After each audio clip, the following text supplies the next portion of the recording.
السلام عليكم وعلى خضاب ولا ليال waxaa jira xadiis qalbigayga aad iyo aad u saameeyay runtii markii aan dhageysanay xaalad kalaan galay yani aan oo dhan si kala noqday yani waa xadiis asagoo dhan naxdin wata yani aad u naxdin badan yahay nabiga sallallahu alayhi wa sallam wuxuu leeyahay la a'lamanna aqwaman min ummati ya'tuna yawm al-qiyamah bihasanati amthal al-jibal tihamata bayda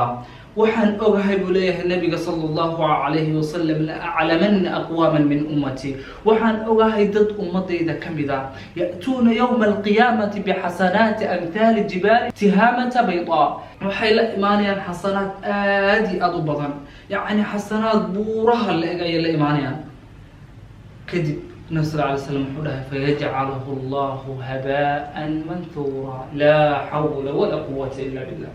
kadib Allah subhanahu wa ta'ala wada tirtiray zero ka wada dhigaya haba'an manthura waxba kama jiraan uu ka dhigay Allah subhanahu wa ta'ala la ilaha illa Allah thawban ayaa wuxuu dhahay radiyallahu anhu wa xadiiska saxaabiga soo warinaya wuxuu dhahay nabiga Allah noo sifay dadkaas waa dad noocmee ah dad nooca ah weeye maxay sameeyaan xasanaadkooda maxaan dhul ugu tirtirayaa nabiga sallallahu alayhi wa sallam wuxuu dhahay ama innahum ikhwanukum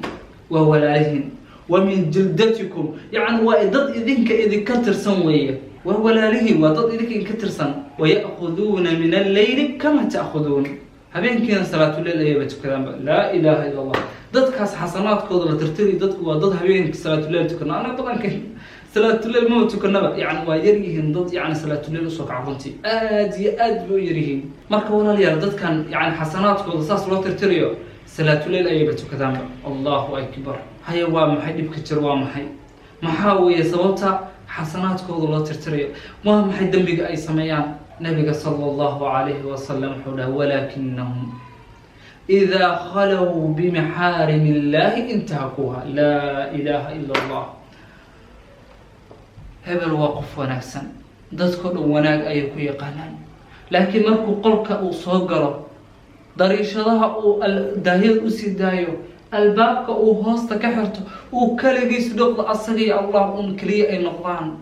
إذا خلوا بمحارم الله انتهكوا يعني وقتكاس معاصي أيوك دقاقة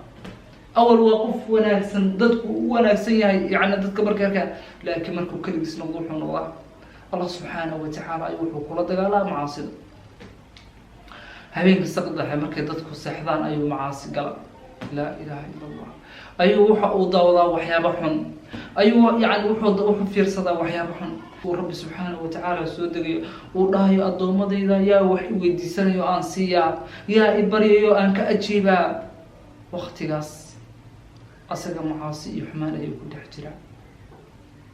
لا إله إلا الله حارم سبحانه وتعالى يعني والدنبيض ولا ليال دنبيض يعني دنبيقاس هاي راضو أما هو يناضو يعني الله سبحانه وتعالى ما كل كل النقض الله سبحانه وتعالى قفكاس كم حشوضو تاس درتد أيان الله سبحانه وتعالى حسنات كبو لي ما أنت آخر مرة حسنات لي ماذا حسنات في زلان إبر لقديها دي هدي حسنات كنا ترترو هباء منثورا لقديها إبر لقديها دنبيه بقو صهرية دنبيه مركز صهرانا نارت بدول الأهدي